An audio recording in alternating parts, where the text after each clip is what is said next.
los integrantes del segundo conversatorio, Impacto y aprendizajes de la política y autoridad de competencia en México. Nos acompaña como moderadora la comisionada Ana María Recendis Mora y como panelistas, Rodrigo Morales El Coro, quien fue comisionado de la Comisión Federal de Competencia de 2005 a 2013 y actualmente es profesor de la Facultad Libre de Derecho de Monterrey. Sergio López Rodríguez, quien por casi 20 años ocupó cargos de la más alta responsabilidad en la antes Comisión Federal de Competencia y la actual COFESE, siendo su último cargo el titular de la Autoridad Investigadora de 2017 a 2021. Actualmente socio de Bombó Becer y Sierra en el área de competencia económica. Y Eduardo Pérez Mota, quien fue nombrado presidente de la anterior Comisión Federal de Competencia en 2004 y es actualmente socio fundador de Pérez Mota, Estrada y Asociados. En este conversatorio abordaremos algunos retos y aprendizajes a 30 años de contar con una ley de competencia económica y 10 desde la creación de la COFESE. Comisionada Ana María Recendis, les damos la palabra. Adelante. Muchas gracias, Elvia. Buenos días a todos y a todas. Es un gusto participar como moderadora en este segundo conversatorio sobre el impacto y aprendizajes de la política y la autoridad de competencia en México. Un honor compartir el panel con grandes abogados y economistas que han sido pilares en la construcción y evolución de la política de competencia en nuestro país. Bienvenidos, Sergio, Rodrigo, Eduardo, muchas gracias por estar aquí. Y bueno, ya escuchamos a nuestros primeros panelistas, entre otras cosas, cómo ha sido la construcción de la política de competencia en México. Y para iniciar este conversatorio, me gustaría comenzar con Eduardo, que nos pueda compartir en el marco de las reformas legislativas del 2006, 2011 y 2013, de las que tuvimos ya, como mencionaba, grandes expositores. ¿Cuáles fueron las limitaciones, los retos que desencadenaron los cambios de la COFECO y que impulsó en la legislación de competencia económica, así como el diseño institucional? Muchas gracias, Ana María. Pues me da mucho gusto estar en esta institución. Realmente es una verdadera institución lo que se ha formado en estos últimos 30 años. Y bueno, haber sido parte y ser parte de los distintos equipos que han formado lo que hoy es la Comisión de Competencia. Y quiero insistir en que son equipos porque han sido realmente grupos de trabajo. Hay gente que, aunque parezca joven, pues ya no es tanto aquí como Sergio, que es toda una institución dentro de la institución, y que le ha tocado pues vivir, yo creo que buena parte de todo esto, o gente que sí es más joven, como Brenda, en fin, que les tocó también en distintos momentos participar pues en la creación de esta institución. Y la verdad es que sí es un gran gusto, y después de ver escuchar el panel anterior con José Ramón Cosío, con Gustavo, con Hanna, con Santiago, pues ver esa evolución de la comisión. Realmente, yo recuerdo el libro que salió cuando se cumplieron 20 años de la Comisión de Competencia, y en aquel momento decíamos que realmente podíamos pensar en tres grandes etapas, ¿no?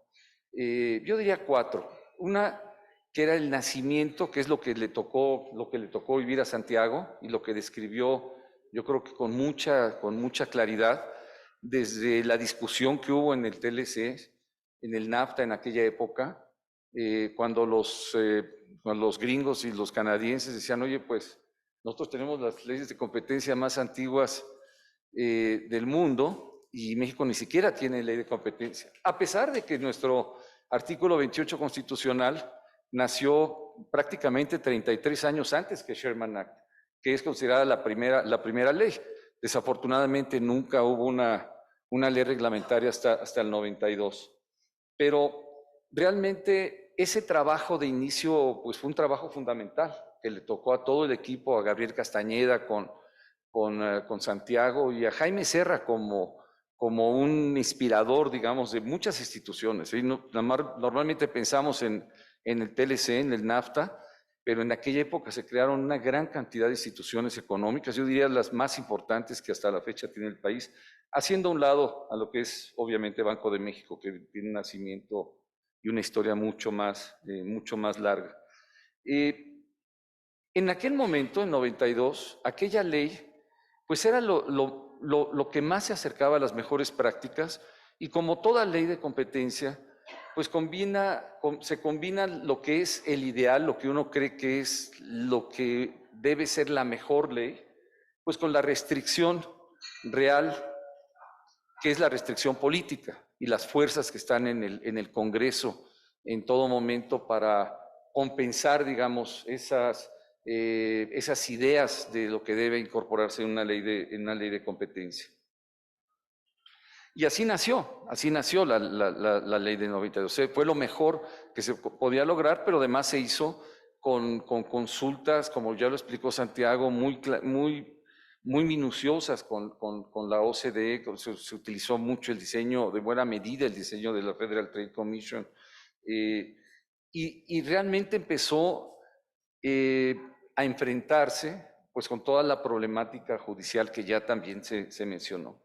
Cuando llegamos a 2006, en 2006 pues nos dimos cuenta que había básicamente tres problemas, ¿no? que había que encontrar una solución.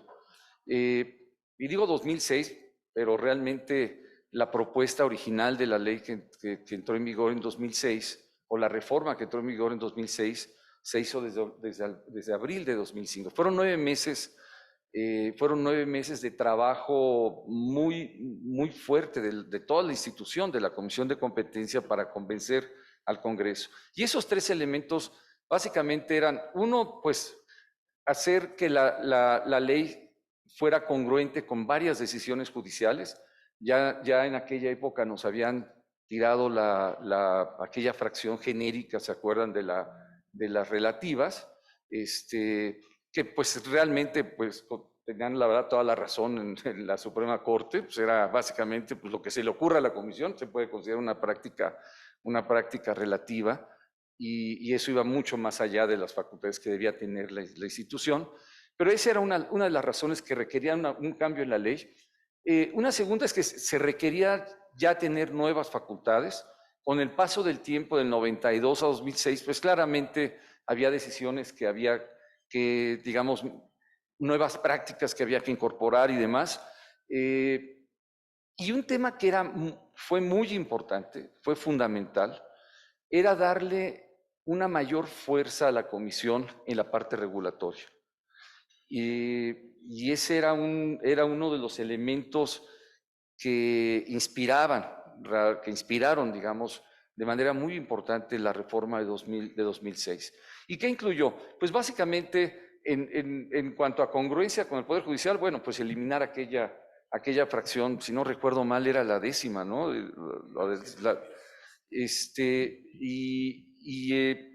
Bueno, simplemente se eliminó, y se introdujeron algunas otras que no estaban, digamos, que estaban dentro de esa genérica, pero que había que definir de manera específica, ¿no? Y ahí entraron pues lo que son las exclusividades sujetas a descuento, los subsidios cruzados, la depredación de precios, la discriminación de precios y la elevación de costos a los competidores. Entraron esas nuevas nuevas cinco definiciones. Por primera vez aparecieron las visitas de verificación, con muchas restricciones, ¿no? Y ahorita platicaré al final un poco, digamos, por qué todo esto se tiene que lograr a veces de manera gradual. Y también en la parte, digamos, también de facultades, en materia de concentraciones, pues se aumentó el umbral de manera importante, se aumentó el umbral 50%, y también se propuso y se consiguió tener un procedimiento expedito para la aprobación de concentraciones. Que dicho sea de paso, pues ya en el Pleno se volvió un mecanismo bastante complicado. Lo que se volvía más complicado era cuáles eran expeditos y cuáles no. Esa definición nos llevaba mucho tiempo en la discusión en el Pleno. En materia de sanciones hubo cambios importantes, todavía lejos de las mejores prácticas, pero se multiplicaron por 4 las sanciones, estaban definidas de manera digamos, específica, no era un porcentaje de los ingresos, sino eran cantidades fijas. Se aumentó la sanción, bueno, de hecho, o sea, la sanción por reincidencia, apareció el concepto de reincidencia, y además por primera vez se incorporó el concepto de desincorporación de activos. Todo eso fue parte de esa, digamos, de esa reforma en 2006. Yo creo que fueron los elementos más importantes. Y la última, que yo creo que fue un instrumento que, si no recuerdo mal, lo comentaba con claridad Hanna, que hay cosas que a veces hay que inspirarse en las mejores prácticas, pero en otras ocasiones pues tienes que ver qué es lo que requiere el país en su realidad económica y política. Y aquí la importancia de que la comisión tuviera un peso en las decisiones regulatorias fue fundamental. Y se incorporaron, se incorporó un instrumento que de hecho no tiene prácticamente ninguna otra institución, o no tenía ninguna otra institución, ese desapareció después en 2014, pero fue la posibilidad de emitir opiniones vinculantes para actos administrativos. Y ese era un tema de gran fuerza, porque entonces obligaba a que muchos de los reguladores sectoriales se acercaran previamente a la comisión para oír opiniones antes de que publicaran estas decisiones. Entonces esa reforma de 2006 fue una reforma muy sustantiva, con esos 3 elementos, facultades, congruencia con decisiones del Poder Judicial, y además toda esta parte de las opiniones vinculantes. En 2011 se hizo una reforma también muy importante, y es una reforma donde se incorporaron, digamos, incluyó un incremento muy importante en las sanciones. Claramente hoy puede ser que sea insuficiente, pero en ese momento era un tema que hacía una gran diferencia. Se definió por primera vez la sanción como porcentaje de los ingresos, y de manera fundamental se incorporó una sanción penal, la sanción penal que implica e introduce otro tipo de retos muy importantes para la comisión, muy complejos, pero es gracias a esa reforma de 2011 se introdujo, digamos, la sanción penal a través de una modificación al Código Penal, obviamente, ¿no? Un tercer elemento en esa reforma de 2011, que creo que es muy importante, fue la introducción de medidas cautelares. Y yo creo que, de hecho, este es un tema que debiera ser un tema central, incluso de aquí en adelante, para muchas autoridades de competencia. Yo creo que una de las quejas más generalizadas tiene que ver con lo que tardan los procedimientos y la no utilización o aplicación de medidas cautelares que realmente eviten daños que puedan ser irreversibles. En materia de concentraciones, pues se eliminó la obligación de notificar muchas concentraciones que realmente no tenían un impacto en materia de competencia y que implicaban un costo muy importante para las empresas. Se introdujeron las audiencias orales, la separación del secretario ejecutivo del Pleno. Ese fue el inicio de lo que hoy es la separación de todo el área de la unidad de investigación, y es una cuestión fundamental. Se introdujo una medida que ahora no sé si no sé si la deba uno comentar públicamente, pero era una carta que teníamos realmente para negociar y que quedó. O sea, al final del día nos quedamos con la carta y ahí quedó. Y era precisamente el poder sustancial conjunto. Casi no se ha utilizado, bueno, de hecho no se ha utilizado, pero esa fue una carta que sabíamos que la podíamos dar en el poder, en el poder legislativo, porque la presión en el poder legislativo pues era muy fuerte, y ya sabíamos que por ahí iban a venir muchos muchos grupos para tratar de eliminarla y no lo lograron. Al final del día, así sucede en algunas ocasiones, ¿no? Además de la facultad de solicitar información en el caso de opinión, digamos, de estudios de mercado, lo cual es muy importante. Y finalmente, perdón que ya me estoy extendiendo, la reforma de 2013. Ahí hubo una cuestión casuística, digamos, ahí participó la comisión de manera, y digo casuística porque no estaba en el, digamos, no había un plan de hacer una reforma, de modificar de nuevo la ley, después de 2 modificaciones como la del 6 y del 11, pues era difícil pensar en una reforma a la ley de competencia, pero entramos como parte del pacto y además fue muy curioso porque la comisión fue invitada precisamente por Gustavo Madero, que estaba aquí, ahí era Gustavo Madero, Santiago Krill y alguien a quien realmente se le extraña muchísimo, que es Juan Molinaro Orcasitas. Ellos 3 nos invitaron, nos dijeron, ¿por qué no vienen a participar? Nosotros éramos parte del Ejecutivo y era un poco raro, ¿no?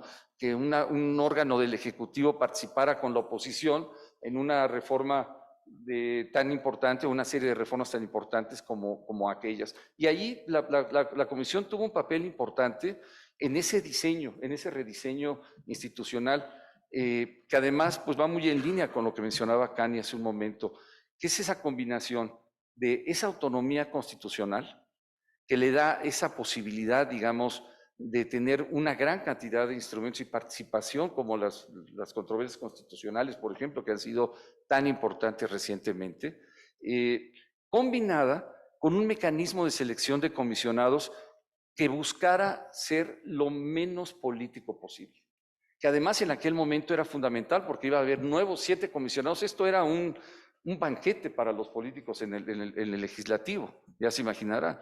Entonces era fundamental tratar de separar la parte política de la parte realmente técnica. Y eso finalmente se logró a través de la presión de la oposición en aquel momento. Ese yo creo que en términos de diseño institucional fue un cambio fundamental. Un segundo cambio muy importante en términos de instrumentos para la comisión fue toda la parte que tiene que ver con acceso a insumos esenciales y desincorporación de activos. Y finalmente, un fortalecimiento al debido proceso y la revisión judicial. Esta parte de la revisión judicial, que bueno, la comentaremos también dentro de un rato seguramente, yo creo que hizo una gran diferencia, una diferencia fundamental. Y en eso realmente jugó un papel también muy importante otra persona que estuvo aquí en el panel anterior, que fue José Ramón Cosío. Desde el principio, muy al principio acá, Sergio ese tema lo conoce muy bien. Y ahí nos tocó trabajar, ¿verdad, Sergio? Pues con muchos presidentes de la Suprema Corte, porque no se requería ni siquiera una reforma a la ley para poder incorporar jueces especializados y tribunales especializados.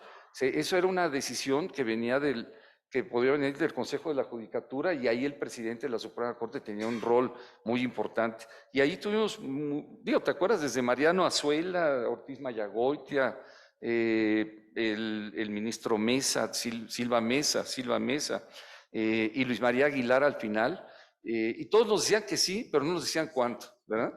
Y finalmente hubo que cambiar la Constitución para lograrlo. En fin, yo creo que pues esos son los temas. Yo simplemente quisiera, y perdón, Ana María, nada más terminar, si me preguntaras cuáles son las lecciones que yo creo que se pueden aprender de esto. Yo diría que hay 6 elementos que vale la pena mencionar. Primero, este balance entre lo ideal, entre lo que uno quiere y lo que se puede, ¿no? Que ese es básicamente Economía 1, y acá Rodrigo no me dejará mentir, es un tema fundamental, que a veces parece muy sencillo, pero al final del día acaba siendo muy complejo. Y a veces muy distinto, muy difícil que se entienda. Porque mucha gente dice, oye, ¿por qué me quedó eso en la ley de esta manera? Pues la verdad es que tienes que lidiar con los poderes más importantes del país cuando modificas una ley de competencia. Entonces, lo que se puede es lo más a donde puedes llegar. Y muchas veces eso te lleva a una segunda reflexión. Y es que las modificaciones a veces son graduales. O sea, y ahí tenemos varios ejemplos. Concentraciones es uno. Concentraciones se han ido modificando en las distintas leyes, los mecanismos de concentraciones, por un lado facilitando y por otro lado dando mayor fuerza. Las sanciones es otro caso. Pasamos de multiplicar por 4 sanciones fijas a 10% de las ventas y probablemente se requiera algo más en algún momento, ¿no? Y entrar al tema de acciones colectivas o daños y perjuicios de manera más activa. Pero la gradualidad es importante y a veces esa gradualidad va llevando, o sea, los cambios requieren tiempo. Tercero, pues tienes que tener cartas en la negociación, como decía hace un momento, te quedas con ellas, pero necesitas tener algo con qué negociar en el Congreso, porque al final del día tú sabes que entra, pero nunca sabes qué es lo que va a salir. Y es un riesgo muy, muy importante. Hay elementos casuísticos, ahí sí son elementos que son exógenos, están totalmente fuera de las manos de uno, y ahí depende, como fue el caso del Pacto por México, simplemente que se den las condiciones políticas para poder meter un tema, una modificación tan importante como la parte de diseño institucional. Y bueno, y finalmente, pues sí, es una caja negra el Congreso. O sea, nunca sabes qué va a salir, entonces sí es arriesgado, pero creo que vale mucho la pena y además es importante toda la parte de abogacía, porque necesitas que la sociedad te esté atrás defendiendo. No olvidemos que muchas de estas reformas, de hecho las 3 reformas, prácticamente salieron por unanimidad. O sea, en el Congreso todo el mundo votó a favor. Hubo algunas 2 o 3 abstenciones por ahí muy casuales, pero al final del día no hubo votos en contra de los 3 principales o 4 principales partidos que había en ese momento. Gracias. Muchas gracias, Eduardo.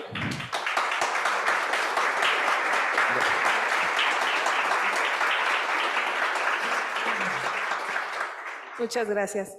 Sin duda ha sido un camino largo y se han enfrentado diversos retos para la construcción de un diseño institucional con una comisión y procesos fortalecidos.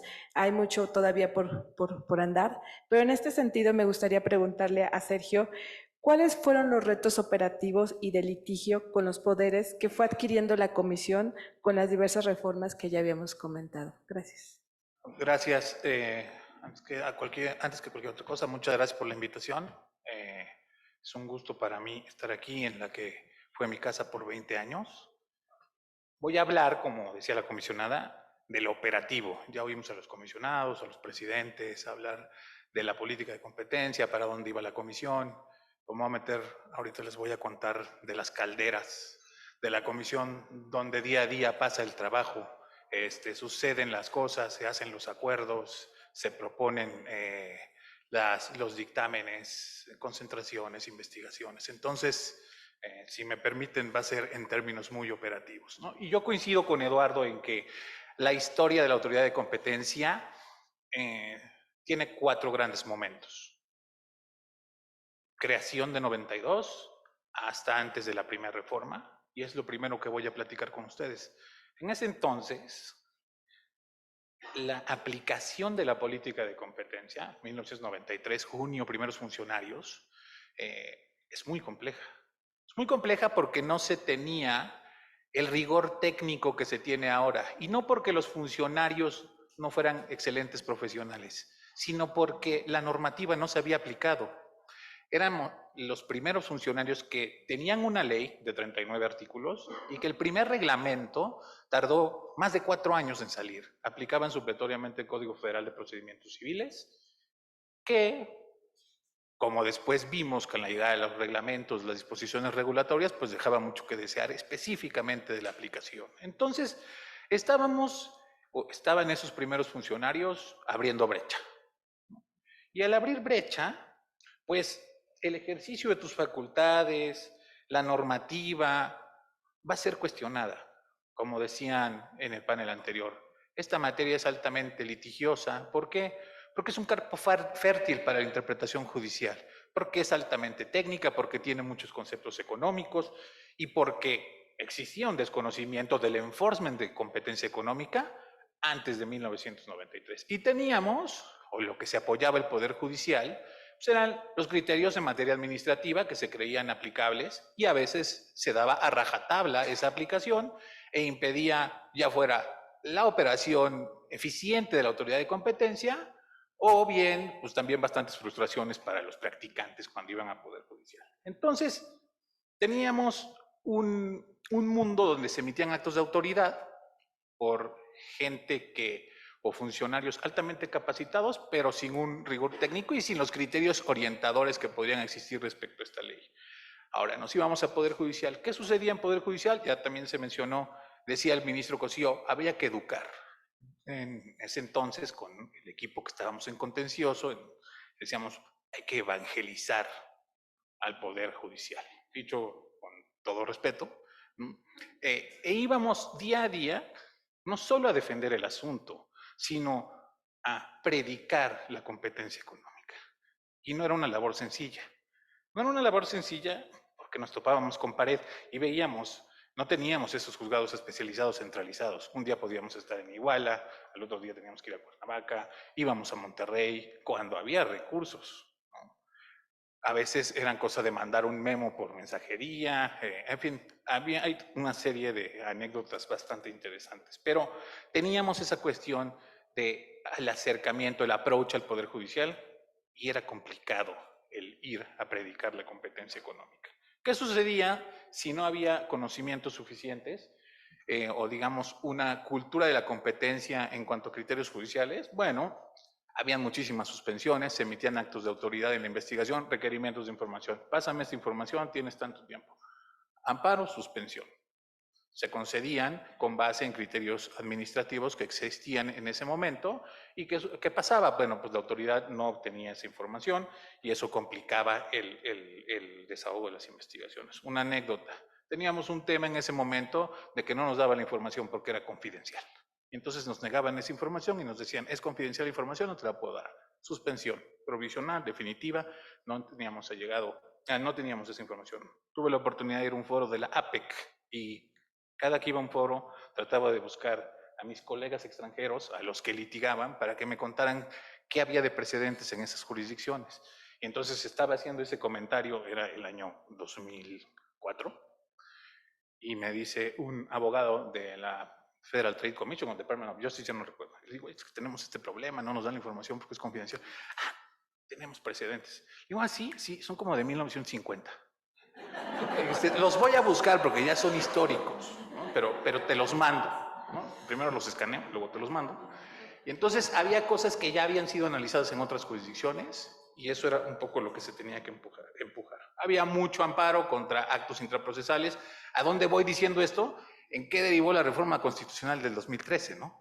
No hay amparo contra actos intraprocesales, no hay suspensiones, salvo este tema de no se podrá ejecutar multas o desincorporaciones. Pero en su momento ese era el mundo que alimentó el llegar a donde estamos ahora, ¿no? Entonces, los amparos eran intraprocesales, requerimientos de información, actuaciones en la investigación, acababan sobreseídos, porque pues había un cambio de situación jurídica, empezaba el procedimiento seguido en forma de juicio, no había pronunciamientos de fondo, veo aquí varias caras que asienten, éramos compañeros de trinchera, ¿no? Y entonces no teníamos resoluciones finales, no había resolución de fondo, había amparo para efectos y vivíamos en ese mundo.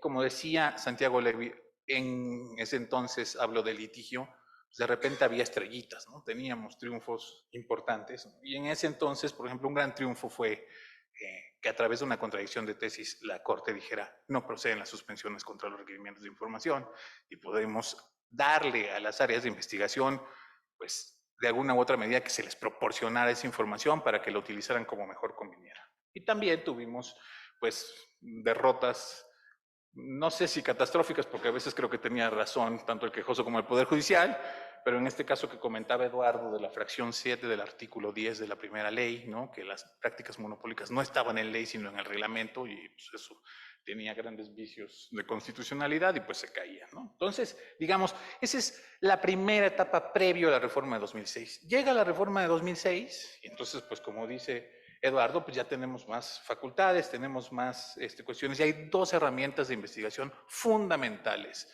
para en ese entonces las áreas de investigación, posteriormente las autoridades investigadoras. Se crean las visitas de verificación con varias áreas de oportunidad, que era casi que te voy a ir a visitar, pero te tengo que avisar primero que voy a ir, entonces espérame, vengo mañana. Pues obviamente No es lo mismo que te toquen en tu casa y no estés listo, a que te avisen mañana vengo, barremos, limpiamos, ¿no? Entonces, eso sucedía, no había digamos, una cuestión sorpresa. Y se crea el programa de inmunidad, y aquí hay gente en el foro también que le tocó aplicar por primera vez el programa de inmunidad, y no había, digamos, existía la figura, pero no había claridad. Un pilar fundamental de cualquier programa de inmunidad es la confianza, la certeza que des a quien venga y se acerque a la comisión para saber que puede verse beneficiado, que va a haber confidencialidad de quién está accediendo al programa, y esas cuestiones pues obviamente no existían, ¿no? Entonces, en 2006 también tenemos estrellitas, ¿no? Como decía el ministro Cosío en este tema de las Coca-Colas, tuvimos el reconocimiento a nivel jurisprudencial de lo que es el grupo económico, una cuestión que ahora pues para los que están ingresando a la comisión se les hace muy cotidiano, pero en su momento fue una gran batalla, un procedimiento que dio para cerca de 200 amparos en la tramitación del procedimiento como tal, y llegó hasta las más altas instancias. El ministro Cosío fue un impulsor de los proyectos que reconocieron la existencia del grupo económico y todas las posibilidades que el grupo económico te da, le dio a la comisión en ese momento para poder aplicar la ley tratándose de prácticas monopólicas relativas. También tuvimos derrotas, las afirmativas fictas derivadas de notificaciones extemporáneas que derivaron en hacer las notificaciones que se haga, que surte efectos dentro del plazo que se tiene. Eso sucedió después de la reforma de 2006, 2011. Llegaron los delitos, el primero los delitos contra la economía pública, prisión de 3 a 10 años. Era el 254, me parece, Código Penal Federal, y traía ciertas fracciones que como que sonaban a que era competencia económica. El programa de inmunidad se fortalece, se transforma en una herramienta de investigación muy útil, sin duda lo es, revierte los incentivos o revierte la situación. En vez de que la comisión o la autoridad vaya por la información, alguien viene y se la da. Y eso pues facilita mucho las investigaciones. Entonces, llegan esos primeros delitos, 2011, pero pues no hay un tema, al menos hasta donde yo recuerdo, y en ese entonces ya era director general de contencioso, no hay un tema de pues, que había una denuncia, al menos presentada por la autoridad, o de que tuvimos conocimiento por ahí de algo, pero muy, muy básico. Entonces, en decisiones de la Corte de Poder Judicial relevantes. Aquí está el director general de concentraciones. En su momento se puso en tela de juicio si el artículo que impedía que un tercero ingresara al procedimiento de concentración era constitucional o no. En esos entonces la Corte dice, no hay inconstitucionalidad, está bien definido el programa, no pueden tener una injerencia los terceros. Una gran estrellita para la comisión. Durante ese tiempo, antes de 2006 y 2011, tuvimos un problema que vamos a tratar un poquito más adelante, gigantesco con cómo se impugnaban las resoluciones de la comisión. Teníamos dos vías indistintas, el juicio contencioso, bueno, en ese entonces juicio de nulidad fiscal, hoy contencioso administrativo, o a través del amparo. Ya presentaban por el juicio, presentaban por el amparo y se sobreseían los juicios, eran improcedentes, no había una determinación de la vía o no había certeza. En algún momento la Corte dice, es a través del juicio de amparo. Y el Tribunal Fiscal insistió en que la interpretación de la Corte no había sido exhaustiva y había una manera de poder conocer. En fin, había indeterminación. ¿A dónde voy? A 2013. Llega a 2013, voy a destacar el tema de que se incorpora el delito específico 254 bis del Código Penal Federal, ya es el delito de prácticas monopólicas absolutas, se presentan 2 querellas, mi predecesor y un servidor presentamos querellas por el delito de competencia económica, y aquí volvió el tema de la evangelización, pero ahora a la Fiscalía General de la República. Y si fue difícil la selva del Poder Judicial, esta es un reto que estoy seguro que quien ocupa ahora mi cargo como directora general de contencioso enfrenta todos los días, ¿no? Entonces volvimos al tema de tener que ir a predicar, de tratar de entender, porque eran gente que hablaba de robo, homicidio, secuestro, y un día llegamos con colusión, práctica monopólica absoluta, y nuestros términos que para nosotros son del día a día para ellos pues era estar oyendo chino. Entonces, un trabajo importante que también surgió con la reforma constitucional. El programa de inmunidad sufre, digamos, hay ciertas decisiones en cuanto a revocación de inmunidades y eso genera incertidumbre en los agentes económicos. Entonces, además de que era una tendencia mundial, el número de solicitudes empieza a decaer dramáticamente. ¿A qué llevó? Pues a las guías, a las disposiciones regulatorias y demás, a dar claridad, a dar certeza. El tema de, también un tema importante, me parece, el tema de los compromisos. Los compromisos para prácticas monopólicas relativas, concentraciones ilícitas, ya no se pueden presentar en procedimiento seguido en forma de juicio. Entonces, a mí me iban a ver los agentes económicos y me decían, o sea, creo que estás preocupado por esto, porque la información, la investigación es confidencial, entonces yo no podía revelar. Entonces me decían, creo que de lo que me preguntaste te preocupa esto. Puede ser. Entonces, la negociación de los compromisos, dado que es en la etapa de investigación, se dificulta mucho. La ley dice, hay una sola oportunidad para presentar compromisos, te puedo prevenir, pero es un one shot. Entonces, ese one shot, presentarlo ahora como practicante, presentar unos compromisos robustos, es complejo, porque la persona que ahora es titular de la autoridad investigadora no me va a decir qué es lo que le preocupa, porque no puede, ¿no? Entonces, generar ese tipo de situaciones para poder presentar esos compromisos y que sean efectivos en la etapa de investigación es muy compleja. Creo que ese es un tema operativo también importante. Y artículo 94, insumos esenciales, medidas correctivas, la interpretación del Poder Judicial, no te alcanza comisión si hay un regulador, es el regulador, no tú, y eso pues demerita muchísimo el tema de la facultad del 94, insumos esenciales, barreras a la competencia y las medidas, dado que pues son recomendaciones a autoridades y pues como toda recomendación puede ser recibida y triturada y no pasa nada, ¿no? Y las estrellitas, ya para concluir, en esa reforma de 2013, 2015, abril 8, pruebas indirectas. Se puede acreditar prácticas monopólicas absolutas con pruebas indirectas. Ahí yo retomo algo que dijo el ministro Cosío. Le llevamos, no sé qué término utilizó, ya se me olvidó ahorita, pero como evidencia técnica. O sea, fuimos más allá de lo jurídico. Aquí hubo un comisionado que me acompañó a la corte que en la charla con el ponente se apasionó. Yo ya estaba bastante preocupado a dónde iba a terminar esa conversación, pero explicaba desde el punto de vista económico porque era claro que había una colusión y el patrón de posturas y demás, ¿no? Entonces, ese me parece una gran estrellita del Poder Judicial. Y también me parece que esa restricción constitucional de solo el amparo solo hasta el final, no hay intraprocesal, el Poder Judicial hace dos excepciones, a mi forma de ver correctas y razonables por el tema de cómo se lleva el amparo. Multas con medida de premio, te puedes ir al amparo en ese momento, pues obviamente el daño está ahí, entonces pues cuestiónalo.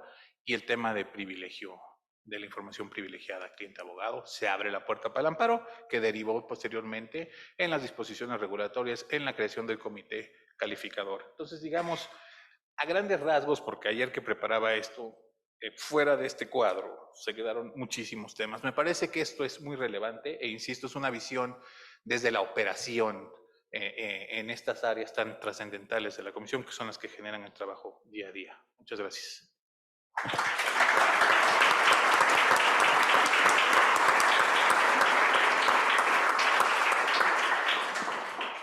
Muchas gracias, Sergio. Sin duda, bastante enriquecedor tu visión para llegar a la reforma del 2013. Yo estoy convencida que de aquí podríamos sacar un libro de anécdotas, experiencias y casos y que se les regale a las personas cuando entran a la COFESE, no solamente con el MOTA y con el compendio de la normativa, sino con las experiencias para ver si se animan, no sé, se van desde la primera semana. Y en este sentido, Rodrigo, que también tú tienes muchas experiencias, mi pregunta sería, ¿qué casos consideras son especialmente ilustrativos de los desafíos mencionados anteriormente por nuestros panelistas? Ante todo, muchas gracias por la invitación, muchas gracias por participar en este panel con buenos amigos. por continuar la discusión de los paneles previos. Y yo creo que para poner en contexto la pregunta que haces, ¿no? Digamos, ¿qué es lo que nos enseña cada caso? Yo creo que lo que se ha discutido durante la mañana es muy relevante. La política de competencia, igual que cualquier otra política pública, avanza a través de prueba y error. Quisiéramos pensar que una divinidad fuera capaz de darnos la legislación perfecta en el punto de partida. Quisiéramos pensar que del cielo nos cayera la sabiduría para resolver un caso con las técnicas más adecuadas, pero nuestro mundo no funciona así. Nuestro mundo es mucho más complejo. En el día a día de las calderas es muy frustrante, pero a la larga es un mundo mucho más interesante y más retador. Creo que lo hemos visto, digamos, desde la discusión que se dio respecto del caso de España, cómo han venido evolucionando las instituciones, las facultades, etcétera. Lo vemos también en cualquier otra jurisdicción. En Estados Unidos cometieron errores catastróficos al resolver ciertos casos. En 1920 se resolvió un caso donde se determinó que la fijación de precios de reventa era un ilícito per se, donde no podías aplicar la regla de la razón. 10 años después trataron un poco ahí de hacer un enjuague y decir, bueno, es per se si tienes poder de mercado. Fue hasta el 2006 que finalmente la Suprema Corte de Estados Unidos dijo, esto es una locura, tienes que aplicar la regla de la razón. Creo que en todos los casos lo que tenemos es precisamente este proceso de prueba y error que tiene una dimensión analítica. Quizás si viéramos los primeros casos de la Comisión de Competencia en los 90s, parecían muy sencillos. Fue creciendo la complejidad analítica. La argumentación jurídica también creo que claramente se fue sofisticando. Incluso el caso que mencionaba Sergio como cerca de catastrófico, el caso del amparo de Warner Lambert, en ese momento a todos nos parecía catastrófico. O sea, tenías un catálogo de prácticas monopólicas relativas y te tumbaban la mitad del catálogo. O sea, discriminación de precios, depredación de precios, ya no podías armar un caso de una práctica monopólica relativa. Pero a la postre, ya después del calor de las calderas de Sergio, si tú ves la argumentación de Warner Lambert, en realidad lo que ves es un poder judicial que llega a la lógica de la ley de competencia y dice, a ver, no es inconstitucional que se hable de poder sustancial de mercado, no es inconstitucional que se hable de mercado relevante como un concepto jurídico indeterminado. Entonces, digamos, es inevitable este avance un poco a tropezones, ¿no? No nos gusta cuando nos estamos barriendo en el lodo, pero a la larga creo que es como realmente crecen las instituciones. Ahora, para visualizar los casos, yo casi los organizaría en dos dimensiones. Por un lado, vería cada caso en términos de a la autoridad le alcanzaban sus facultades o no le alcanzaban sus facultades. Y segundo, la autoridad fue lo suficientemente creativa para aplicar sus facultades de la manera óptima, o algo que yo nunca hubiera reconocido en mi tiempo, no fue la autoridad suficientemente creativa e innovadora para aplicar las facultades que podía haber tenido. Y bueno, ahí quizá puedes ver algunos casos. Por ejemplo, la herramienta que mencionaba Eduardo del poder sustancial conjunto, efectivamente no se ha utilizado, pero hubo un caso en el que hubiera sido el arma ideal, que era el caso de exclusividades en cerveza. El caso se resolvió después de que se adoptó el concepto de poder sustancial conjunto, pero inició la investigación antes. Obviamente los economistas decíamos, ¿qué problema con aplicar esta nueva disposición? Pero los abogados sufrían ciertos signos físicos que no quisiera mencionar.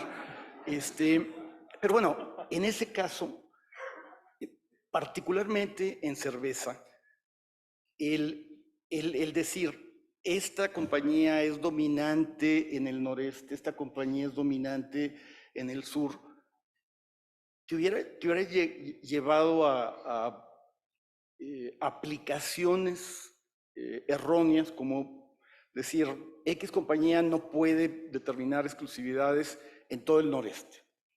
Pues bueno, pues sí, en Monterrey, me confieso un conocedor del tema, en Monterrey preferimos la bohemia a la modelo, pero váyanse a Saltillo o váyanse a Monclova. Una prohibición absoluta en el noreste para la compañía X no hubiera resuelto los problemas. Una prohibición absoluta en el Valle de México no hubiera resuelto los problemas. ¿Qué fue lo que hizo? Se hizo algo que fue muy criticado en su momento, pero yo creo que sirvió para resolver el problema, que fue aceptar condicionamientos, topar exclusividades, asegurar contratos transparentes con una duración limitada. Y eso, y adicionalmente, las cervezas artesanales no podían ser excluidas por ningún pacto de exclusividad. Eso me parece que fue una buena solución con facultades insuficientes, pero se buscó creativamente cuál es la segunda opción. Un caso que es paradigmático y que ya lo apuntaba Sergio, donde me parece que las facultades te alcanzaban y adicionalmente fuiste bastante creativo, es el de insulina. No había evidencia directa. Obviamente los jueces, por buenas razones, son muy escépticos a acreditar algo tan grave como puede ser un pacto colusivo sobre evidencia indirecta. Sin embargo, este fue un caso que era tan claro el patrón de posturas que se podía erradicar cualquier alternativa de un resultado no coordinado. Entonces, ahí tuviste, digamos, un caso que yo creo, nuevamente, es sintomático de una conjunción feliz. Contabas con las facultades y además se dio una solución creativa en el contexto.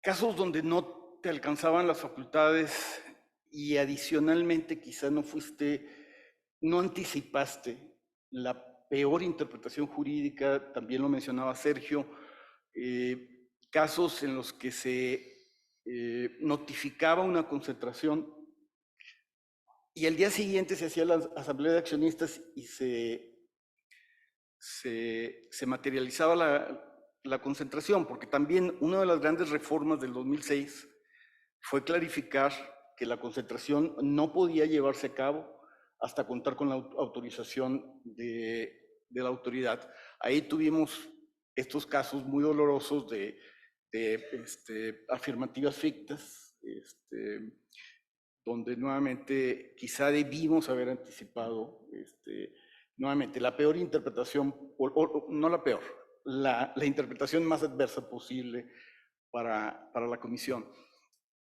Un caso o una serie de casos que recordaba cuando estaba hablando Santiago Levy sobre la maderería Don Pedro o Don Pablo, no recuerdo cómo se llamaba, o Don Pepe, es quizá somos muy escépticos respecto a cualquier colaboración entre competidores, por buenas razones. Siempre te vas a poner nervioso, pero en estos pequeños negocios, si tú logras hacer clubes de compra, y en lugar de que cada quien compre media tonelada de madera, puedes lograr que compren 50 toneladas y luego se distribuyan a través de algún almacén.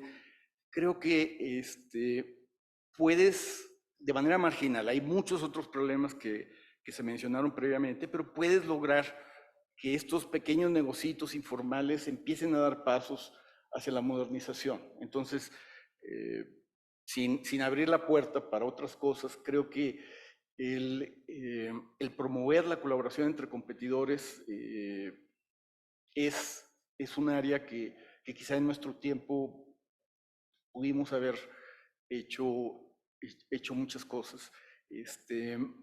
Algo que también es relevante, en el caso de insulina, nuevamente, son las implicaciones que los casos de éxito tienen. Y que eso te lleva al tema que también se mencionaba, es decir, ¿por qué le dieron a la comisión tan pocas facultades en el 92? Porque ¿quién la conocía? Literalmente era un bicho raro, no tenías mucha confianza, tuviste que ganarte esa confianza para subir un peldaño en 2006 y otro peldaño en 2011 y un gran escalón en 2013. En el caso de insulina, diversas instituciones de salud pública adoptaron nuevas metodologías de compra, con compras consolidadas, para evitar el tipo de conductas que se habían visto en ese caso de insulina.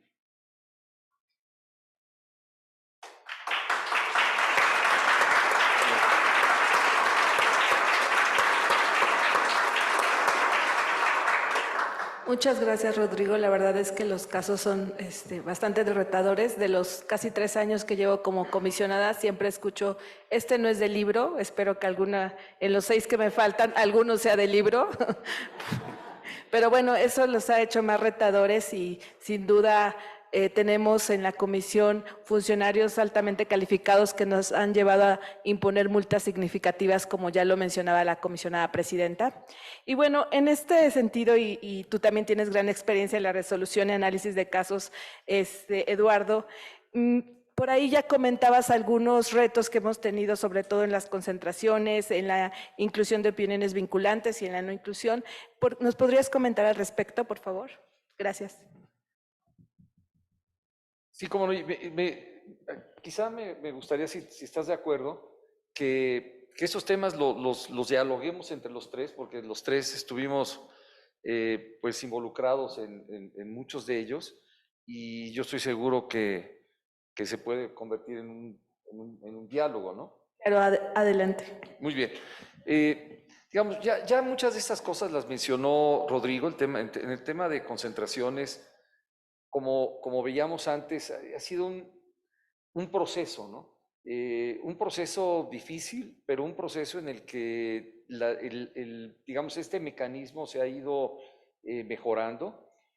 Al principio, pues había que reportar prácticamente todo, era un mundo de concentración. Si ya de por sí sigue habiendo muchas, había un número enorme de concentraciones y era imposible, digamos, poder. La gran mayoría no tenían ningún riesgo, no representaban ningún riesgo de competencia. Por una parte, entonces estabas gastando demasiados recursos en cosas que realmente no generaban ningún peligro. Y por otro lado, como mencionaba Rodrigo hace un momento, no estaban obligados ni siquiera a tener la autorización de la comisión para cerrar.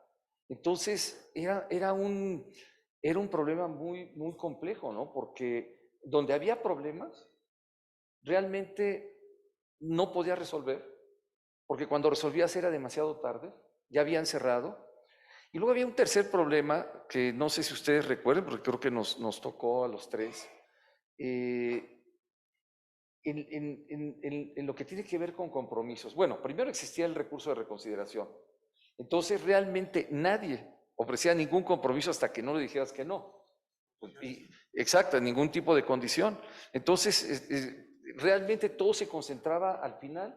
Y además la discusión afuera, la discusión del público que veía esas decisiones de la comisión, decía, no, pues qué raro, esos cuates dijeron que no a la concentración y ahora la aprueban.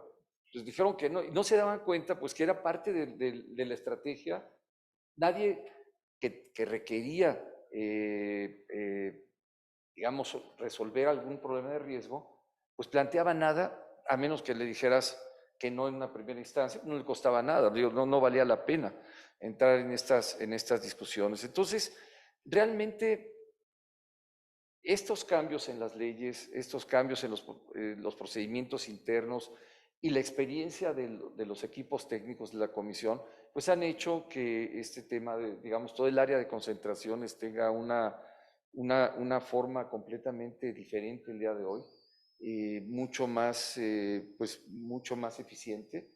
Con el problema que mencionabas hace un momento, Sergio, o sea, sigue habiendo un problema en el sentido de que nada más tienes una sola oportunidad. O sea, no hay un recurso de reanálisis o de reconsideración. Entonces, pues para las áreas técnicas es muy difícil,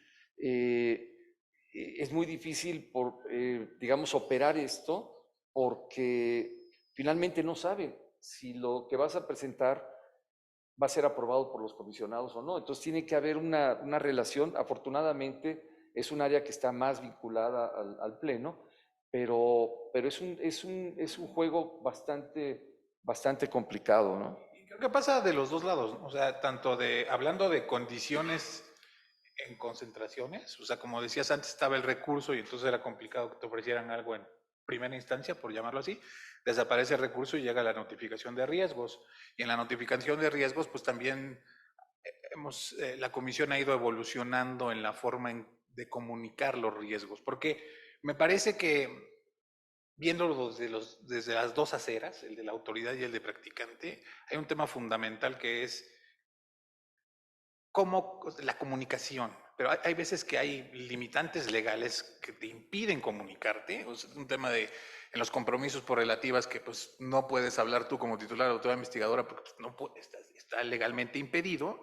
Pero hay ciertos espacios, y es un ejemplo de ello me parece que es la notificación de riesgos para condiciones de concentraciones, donde si la autoridad de alguna u otra manera transmite el problema, no un problema genérico de el mercado está muy concentrado, puede haber, va a ser propenso a colusión, no ese tipo de cuestiones, sino un poco más, más allá. Va a generar también del lado de la práctica, pues la poder presentar condiciones, compromisos o escritos más robustos que atiendan la problemática y que satisfagas el que se lleve a cabo la operación, porque en realidad el índice de concentraciones no aprobadas, o sea, estadísticamente, pues es mínimo lo que se bloquea o se condiciona y que pueda fluir la operación, si es que no tiene un riesgo muy importante para el proceso de competencia. Y yo, o sea, dinámica actual de presentación de condiciones es un reto para la autoridad y para los practicantes. La oferta de condicionamientos también es riesgosa cuando el condicionamiento tiene un desenlace incierto. Y es complicado pedirle a la gente, digamos, si la concentración toca 10 mercados, pero hay un solo mercado que tiene problemas, exigirle una solución 100% cierta sería irte a un extremo, pero también una solución contingente ha tenido sus problemas. Entonces, creo que es un reto hacia adelante. Y hay veces que hay economías, digamos, por ejemplo, economías de red, que tú pones una condición. Estoy pensando un caso, obviamente, ya juzgado, ¿no? Y que, bueno, ahí tengo cierto conflicto porque, digo, me tocó trabajar en ese, ya en la parte privada, pero el tema, por ejemplo, Disney Fox, esa concentración, que era una concentración muy grande, una concentración a nivel global de 73,000 millones de dólares, y el único país que obligó a una desconcentración fue México. Y aquí el problema es que tú obligas a desconcentrar un pedazo de la empresa, la parte de deporte, concretamente. Y ahora lo que te queda es una empresa que realmente nace de los beneficios de una red, ahora queda totalmente sola para el mercado nada más mexicano, y ahora toda su competencia son redes que incluyen Europa, América del Norte, América Latina. Entonces, no te queda claro cómo va a quedar, cuál va a ser la vida de esa empresa, o sea, cómo va a poder negociar condiciones para tener acceso a los contenidos cuando sus competidores pueden negociar en condiciones mucho más ventajosas. Entonces, digamos, te tienes que imaginar cómo va a acabar ese mercado. Y un tema que yo creo que sí es un reto adicional importante es que sí hay que hacer una evaluación de los casos que ya decidiste. O sea, yo creo que tienes que aprender la experiencia y es un tema complejo a veces. Muchas veces no tienes los recursos para hacerlo, pero te da mucha información. ¿Qué sucedió en ese mercado? Se tomó esta decisión, se desincorporaron estos activos. ¿Qué pasó después? ¿Lo hicimos bien? ¿No lo hicimos bien? Hagamos ese ejercicio interno como autoridad, en su caso las autoridades correspondientes, y revisar, ¿no? No es fácil, pero realmente, al final del día, concentraciones es un reto muy especial porque es el único instrumento donde vas a hacer un juicio sobre el futuro. Todos los demás son evidencias anteriores, ¿no? Sobre historia. Y ahí obviamente sí es indirecta la información. El caso de insulina creo que fue fundamental. Pero hacer una hipótesis sobre el futuro es un tema mucho más complejo. Perdón, y tú preguntabas, y creo que a mí me gustaría volver al tema que preguntaste también, que tiene que ver con la parte de opiniones vinculantes, ¿no?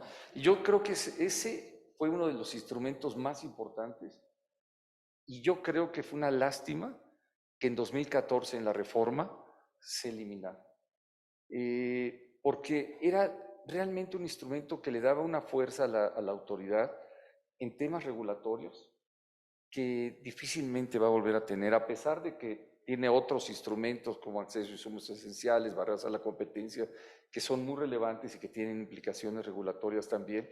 Pues ahí desafortunadamente ha habido decisiones, ¿no?, del Poder Judicial pues que no han ayudado.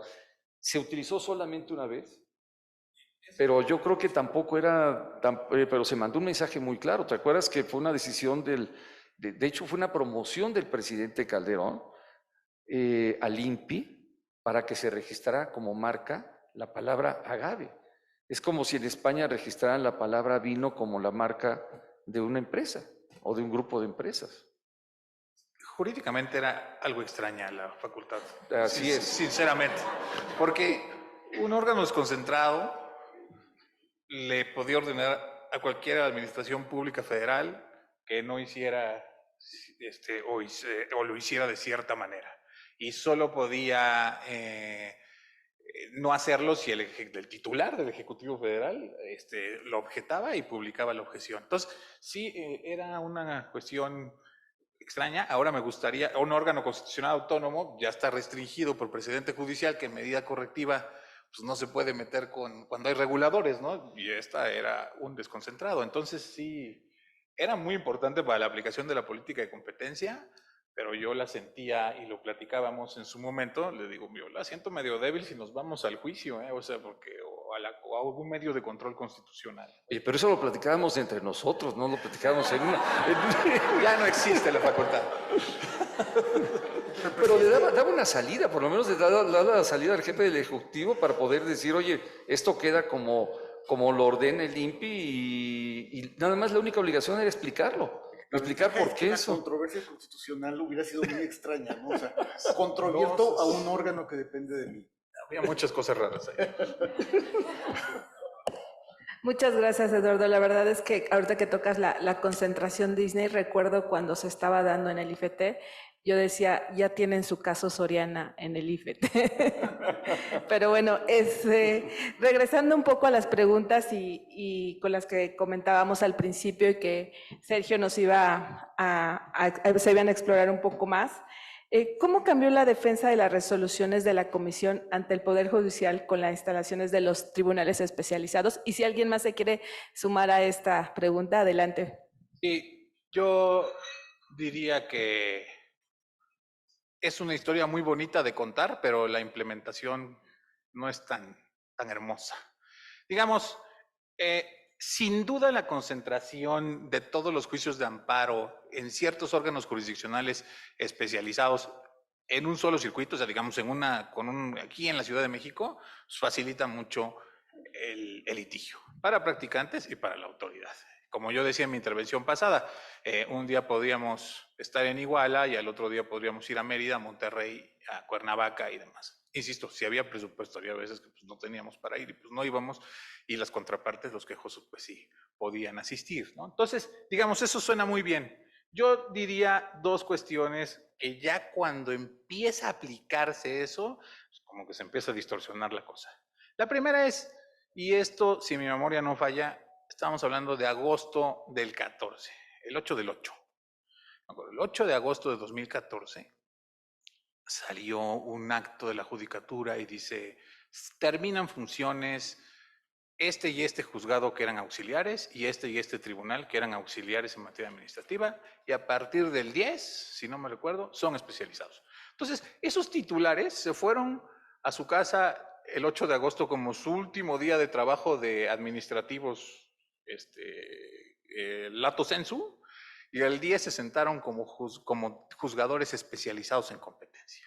Evidentemente, no eran todo menos especializados, eran unos grandes administrativistas, pero la especialización tenía que llegar y llegó posteriormente, como decía el ministro Cosío, es algo que debería de repetirse dada el movimiento que existe en los titulares. Esa es una parte, que la especialización al principio costó trabajo el arrancar y hay grandes magistrados o grandes funcionarios públicos, el magistrado Trompetit, Patricio González Loyola, gente que se metió a la materia, aún sin ser especializado. Desde el cuarto tribunal colegiado empezaron a salir criterios, digamos, benéficos para la política de competencia, el octavo tribunal colegiado, con magistrados que después fueron especializados. Es la primera.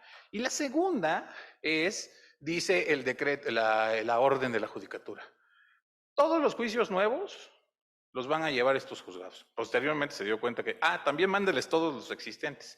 Y entonces uno, sentado en la oficina en contencioso, decía, ya, vamos a tener que ir aquí al Eje 10 o a Canoa o a Six Flags. Ya se acabó el estar viajando.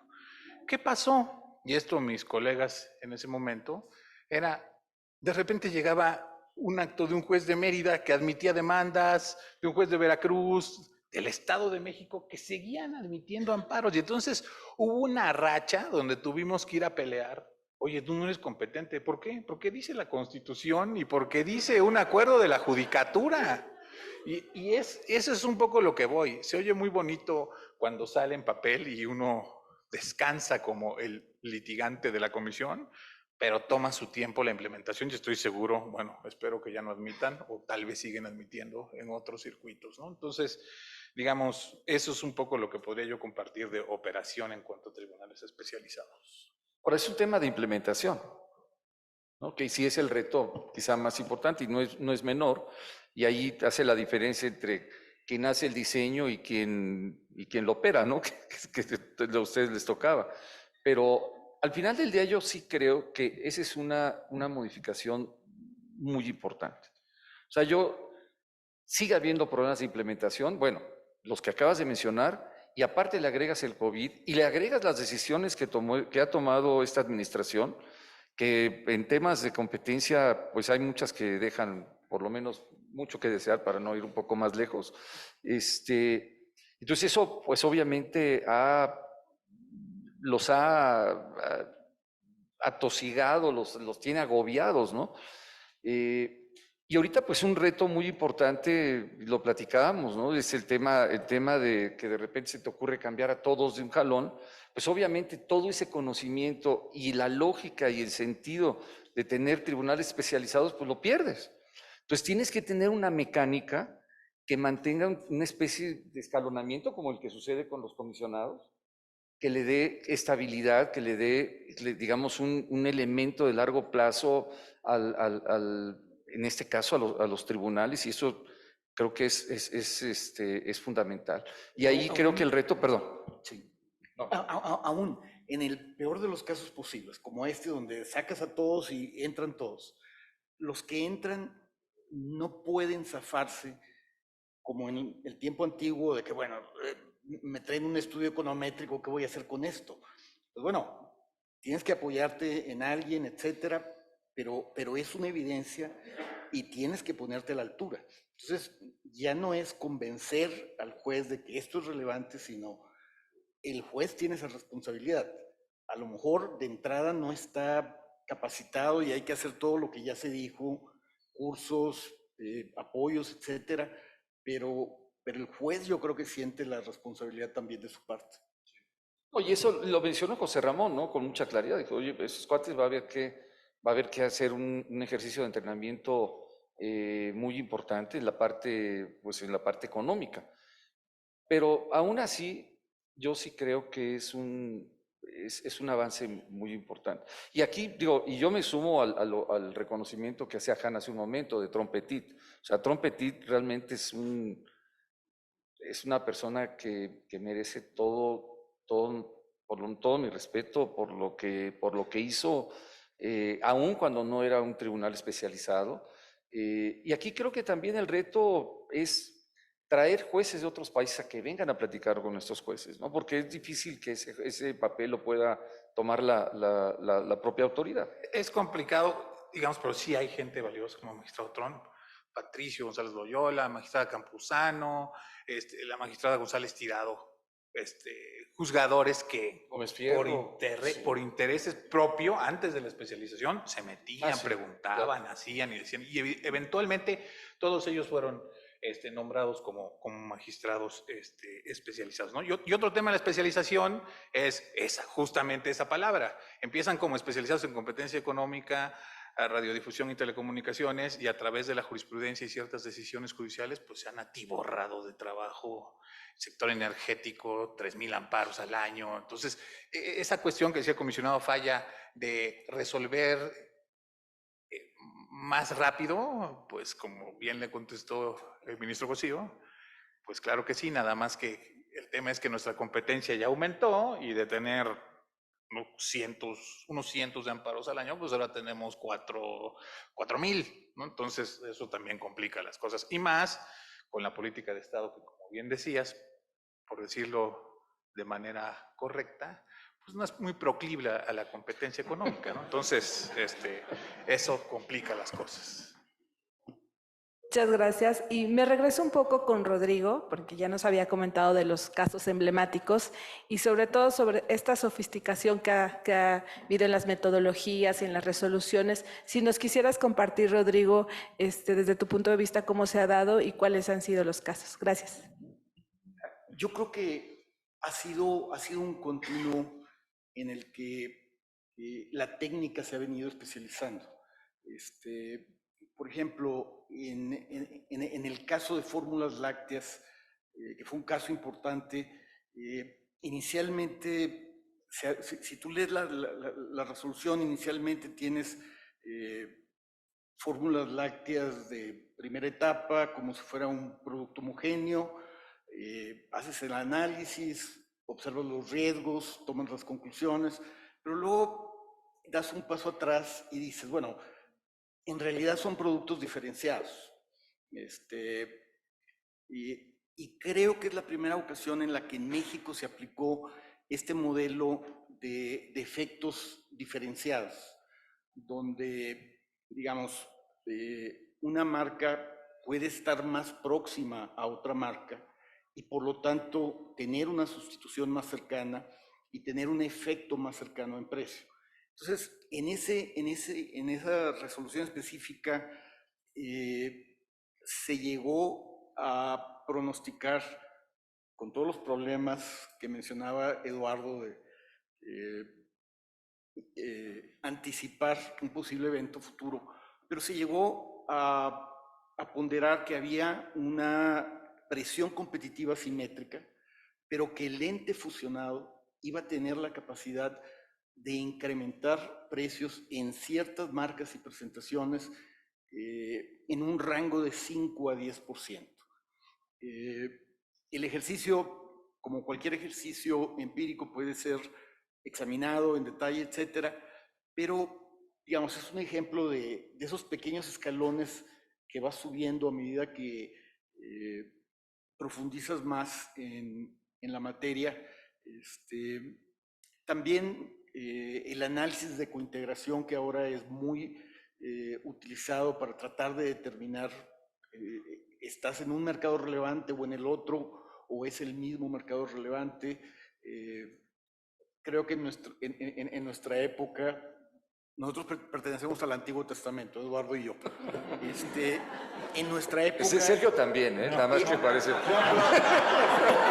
Él es el puente, él es el puente. En nuestra época era algo muy sofisticado y muy elaborado, etcétera. Cada vez es algo que aplicas de manera más común y creo con resultados muy positivos. Entonces, yo creo que, nuevamente, cada uno de los casos lo puedes tomar en su contexto y creo que ha sido con ciertos tropezones, pero ha sido una historia de avance, me parece. O sea, por la especialización del staff técnico de la comisión, por los criterios de selección, creo que hay una enorme confianza. Y ya con esto termino. O sea, ¿cómo te ganas a la gente que te puede apoyar? Recordando la frustración del senador Madero. Te lo ganas precisamente con casos exitosos. O sea, la comisión fue capaz de descubrir un caso de colusión en medicamentos. Eso hace que este bicho que parece tan pequeñito y tan esotérico cobre una relevancia para el mexicano promedio, ¿no? Y perdón, pero no hay manera de hacer abogacía si no tienes lo que acabas de decir. O sea, si no tienes carne, si no tienes suficientes casos, si no hay un equipo técnico que está haciendo ese trabajo de manera seria, profesional, es muy difícil encontrar ese efecto de demostración que trate de convencer a la sociedad, que a su vez es la que debe presionar al Congreso en estos cambios en la ley. Yo quisiera, perdón, a lo mejor ya todo el mundo estamos esperados por comer algo, ¿no? Pero bueno, no sé si vaya a haber algo de comer, pero realmente yo quisiera tomar nada más por último un tema que se mencionó en el panel anterior y a mí me dejó muy preocupado y creo que tienen mucha razón en manifestar esa preocupación y tiene que ver con el riesgo, que si no recuerdo bien lo mencionaba originalmente José Ramón Cosío, del futuro de una autoridad como la autoridad de competencia. Y es ese avasallamiento de los políticos sobre las decisiones técnicas. Yo creo que una de las cuestiones que hacen que el diseño de la comisión sea un diseño muy bueno es esa separación de lo técnico respecto a lo político en el nombramiento de comisionados y en la digamos, autonomía constitucional. Obviamente eso tiene que ir de la mano también con una mayor rendición de cuentas, tanto al Congreso como a la misma sociedad de parte de la autoridad que tiene esas facultades.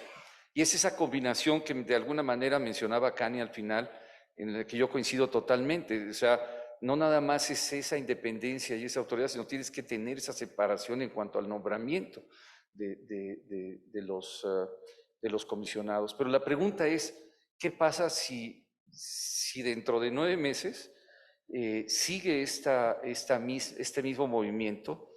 Y este movimiento además ya tiene la posibilidad de modificar la Constitución. Y ahí entras a un tema ya de riesgo muy, muy serio, ¿no?